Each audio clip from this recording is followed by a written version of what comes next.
Dear Patriots, before the news starts, please subscribe to our patriotic channel by clicking the subscribe button. Give us a thumbs up to this video. Don't forget to leave your opinion below in the comments section. Share the news on Facebook and Twitter so you friends see it. Thank you. Trey Gowdy asked if he backs Trump sending troops to border, nails it with 8 words.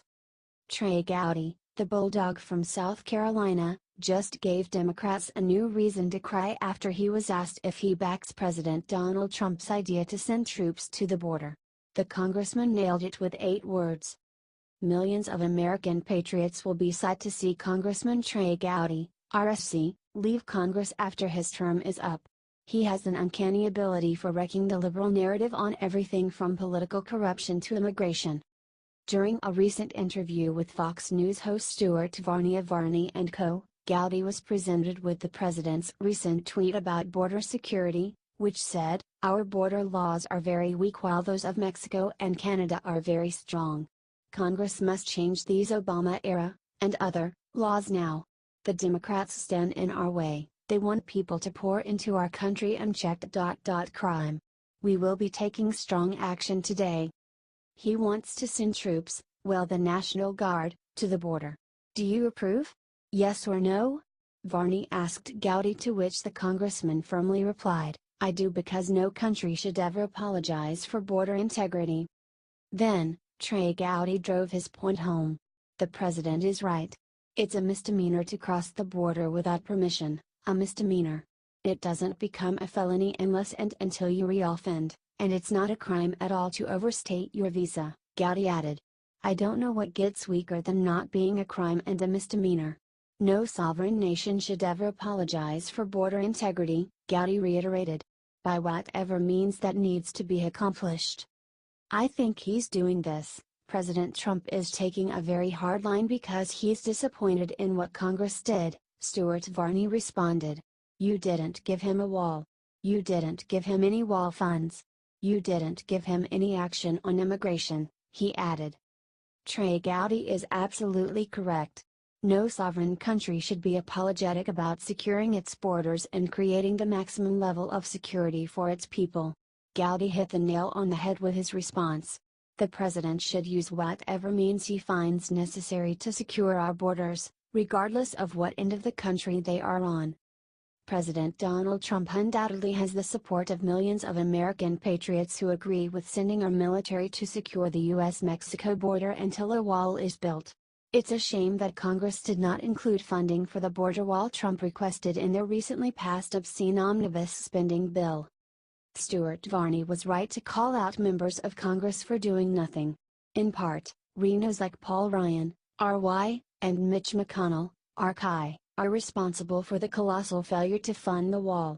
Many Americans cannot wait until Paul Ryan steps down from his position as Speaker of the House and is replaced with a real conservative who will back President Trump and help send him a new budget proposal which includes funding for the wall.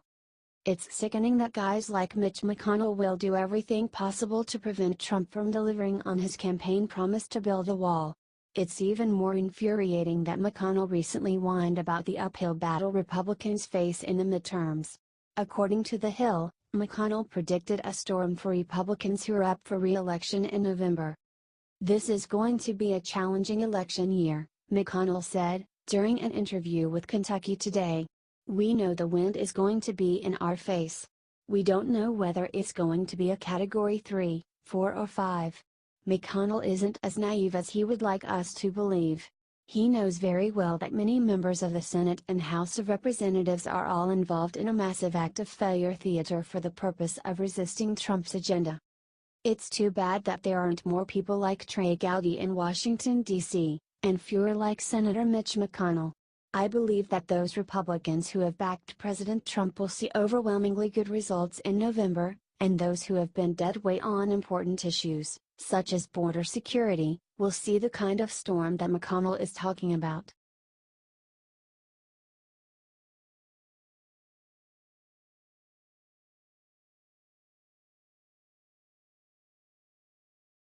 Trump's approval soars after Stormy Daniels is caught offering to do sick thing. CBS was hoping to damage President Donald Trump with their Stormy Daniels interview, but it was such a bust that even a hardcore leftist like Whoopi Goldberg was disappointed. The porn star is out for a big payday, trying to cash in on her alleged one-night stand with the president, which she claims happened 12 years ago. Well, Trump's approval ratings are soaring after a desperate Daniels was caught offering to do one sick thing that backfired on her big time. The liberal media is enemy number one for President Donald Trump, and all we have to do for evidence of this is look at how low CBS went with the Stormy Daniels interview on 60 Minutes. If all of the men and women who accused Barack Obama of having illicit affairs were interviewed on Fox News, the Democrats would be up in arms. Rightly so, some allegations aren't made for primetime television and should stay in the tabloids, where they belong. Bill Clinton had credible accusers, who were stating that he sexually abused them, but still, his alleged victims, like Juanita Broaddrick, weren't even given 1 minute on 60 Minutes. So, when CBS went into the gutter with a porn star, did they really think it would affect Trump's ratings? Well, the liberal media and Stormy Daniels just got bad news.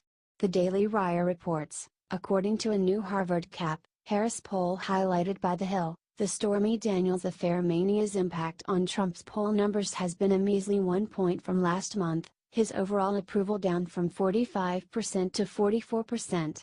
But even that slight dip is a little misleading. The study found Trump's numbers up 3 points since December.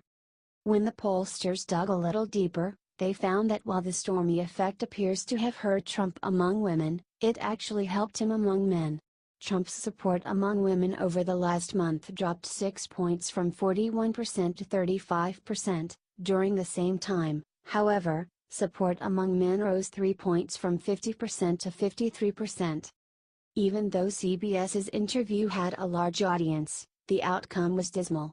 But, that's not stopping Stormy and her slimeball attorney Michael Avenatti.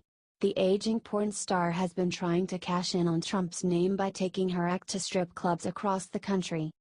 In March, she was at Solid Gold in Pompano Beach, Florida, being introduced as the woman who spent a night with Trump.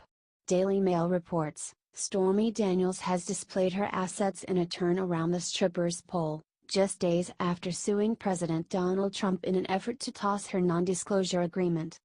They add, Daniels, 38, performed on Friday night at the Solid Gold Strip Club in Pompano Beach, Florida, hours after her attorney Michael Avenatti appeared on CNN to bash claims from the Trump camp. So, as you can see, this sick act of stripping while having the dirtbag attorney on CNN was the game plan to crash Trump's support. But, these sickos are desperate now that the liberal media interviews are over, and Trump's numbers are soaring among men. Their campaign of smut didn't work on Americans, so now, Daniels and her attorney are offering something disgusting, even by their standards, so be warned, this is sick. Entertainment Weekly reports, Stormy Daniels' lawyer Michael Avenatti went on Megyn Kelly today and made several bold statements about their ongoing battle with President Donald Trump concerning his alleged 2006 affair with the adult film star. The report goes on, first, Avenatti declared that Daniels can describe Trump's genitals in detail, and even tried to do so when she appeared on CBS News 60 Minutes. 60 Minutes and CBS, as you know, they are a conservative network, Avenatti said. I mean, there is a lot of information that was said during that interview that did not make it into the final 60 Minutes. They, 60 Minutes, play it very close to the vest. For instance, she can describe the president's genitalia in great detail. That did not make it. Well, if you're like most people who learned about this sicko's offer, the thought is no thank you. Some Americans highly doubted the porn star's story, and for good reason. Describing someone's genitalia in great detail after being with him once and having probably seen hundreds of other genitalia in her line of work is a damn superpower, tweeted Aaron Blake. The more we see of Daniels and her slimy attorney, the more people are doubting her entire Trump story. What she and the leftist losers are finding out is that, in 2018, Americans couldn't care less about her alleged one-night stand. Trump's approval ratings are soaring, and according to another poll out today, the president's rating is better than Obama's was at this same time in his presidency. The Rasmussen Report's daily presidential tracking poll for Wednesday shows that 51% of likely U.S. voters approve of President Trump's job performance, reports Rasmussen. He is up 1% from yesterday, when he tweeted, "Thank you to Rasmussen for the honest polling." Just hit 50%, which is higher than cheating Obama at the same time in his administration. The liberal media and the Democrats better go back to the drawing board. The Stormy Daniels debacle is over, and once again, you can't distract the American people from what we know this country needs. We don't need aging porn stars or the gossip police reporting a story where there is no evidence. We are worried about jobs, illegal immigration, and our Second Amendment rights. That's why President Trump's approval is at 51% and going up. He is doing the very best he can, making America great again. We can't afford to go back to the Obama era with no jobs, soaring unemployment, and attacks that claim we are all racists. So, goodbye to Stormy and her sicko attorney. It's a joke to think the liberal media thought they had the big boom that would take down Trump.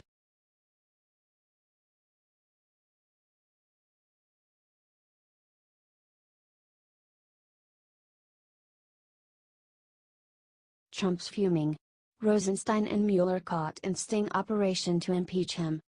President Donald Trump was fuming in the Oval Office this morning after he got word that Deputy Attorney General Rod Rosenstein and Special Counsel Robert Mueller were caught in a sting operation, plotting to impeach him. "We now have hardcore evidence that Rosenstein signed off on an illegal deal with Mueller months ago. You'll be shocked to learn just how far these deep state rats will go to remove Trump from power." This is the kind of story that should be leading the news on every media outlet, but the mainstream media is controlled by leftists who hate our president and want him gone. Most people are aware that Paul Manafort, who ran Trump's campaign for 3 months, was targeted by Special Counsel Robert Mueller in the Trump-Russia witch hunt. Manafort is being used as a scapegoat, and all Mueller could find on him were some shady dealings from 2014 when he was working for the Ukrainian president, who he had been hired to help get elected. In fact, the charges are so flimsy that his attorneys demanded Mueller release the orders of his investigative powers in the case to the public, which they knew would incriminate Deputy AG Rod Rosenstein and Mueller. This was a sting operation, and Mueller took the bait. Mueller had no other option but to release the orders from Rosenstein to himself, outlining the specific authority of his investigative powers. These orders had never been seen before. It is Rosenstein, who appointed Mueller to conduct this Russian witch hunt, giving the special counsel certain instructions on who and what they could investigate. So, let's backtrack here for more clarity. Mueller is appointed in May 2017, and since Attorney General Jeff Sessions recused himself, it's left to Deputy AG Rosenstein to give Mueller his exact instructions on the scope of investigatory powers. On May 17, 2017, Rosenstein's instructions were to investigate the Russian government efforts to influence the 2016 presidential election. So, there was nothing about President Donald Trump or Trump's campaign. The exact order from the DOJ website reads, Deputy Attorney General Rod G. Rosenstein today announced the appointment of former Department of Justice official and FBI Director Robert S. Mueller III to serve as special counsel to oversee the previously confirmed FBI investigation of Russian government efforts to influence the 2016 presidential election and related matters. The reason Rosenstein could not give Mueller power to investigate Trump is simple. There had been no evidence found that Trump or anyone in his campaign had done anything illegal with Russians or anyone else. Except, we now know, thanks to Manafort's attorneys, that Rod Rosenstein did file a secret scope of investigative powers that included Trump as the target in May 2017.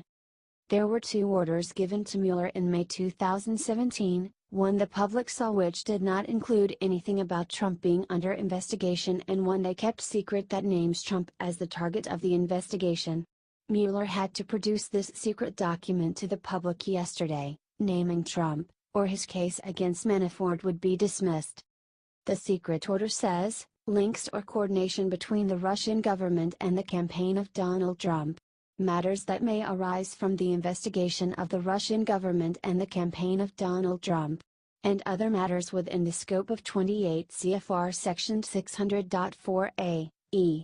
Jurisdiction. This order, including Trump as the target of the investigation, is totally illegal. Why? No evidence ever existed against Trump. Rosenstein was setting up Trump to be impeached. What else could it be? But, it gets worse. In August 2017, Mueller knew they are all in trouble and needed Rosenstein to amend these orders dictating what he can investigate, again. So, what was the big problem for Mueller? Well, and you're going to love this. We know Mueller was hired by Rosenstein and the deep state trats, like his best buddy James Comey, to get Trump impeached and to cover their tracks and crimes of colluding with Russia and spying on Trump. Once FBI attorney Lisa Page and her boyfriend FBI agent Peter Strzok found out in August 2017 that their boss Andy McCabe had lied and Inspector General Michael Horowitz was coming for them, they both flipped, and that's why they have not yet been fired. They are cooperating witnesses. Mueller is then frantic. He must get Rosenstein to amend his scope of investigative powers for one reason, namely, they are too broad and will lead to the real culprits, his friends who did hire retired MI6 agent Christopher Steele to get salacious dirt from Russians to set up Trump. At that point, Mueller knows some of the rats have jumped ship and are talking. The conservative Treehouse reports, Mueller wasn't asking Rosenstein to expand the focus of the endeavor, Team Mueller was asking Rosenstein to narrow the focus of their investigation. Why would Team Mueller be asked to narrow the focus? They go on, because Inspector General Michael Horowitz just informed them of his discovery of the conspiracy behind the DOJ and FBI plan against Donald Trump. On July 20, 2017, Horowitz gets the Page, Strzok text messages. Horowitz informs Mueller there is evidence of a conspiracy evident within his own team. That had to be an OSHT moment for the deep state trats, and for Robert Mueller. Quickly, the investigative team needs Rosenstein to narrow the investigation. The last thing the special counsel team needed was an open door to investigate corrupt officials within their own ideological ranks. Lord knows where they would end up. On August 2, 2017, Rosenstein does exactly that. We, the public, and President Trump did not find this out until yesterday, thanks to Manafort's attorneys compelling Mueller to turn over Rosenstein's new orders. Of course, Rosenstein has the new orders all partially redacted so we cannot see exactly what they say, but we know enough that it's highly suspicious for a new set of rules to be given to a special counsel months later. It's plain crazy, as investigative journalists Brian York, Andrew McCarthy, and Sarah Carter all point out. Rosenstein is as dirty as they come. He has been working in concert with Mueller to cover up crimes committed by the deep state rats against President Donald Trump all along.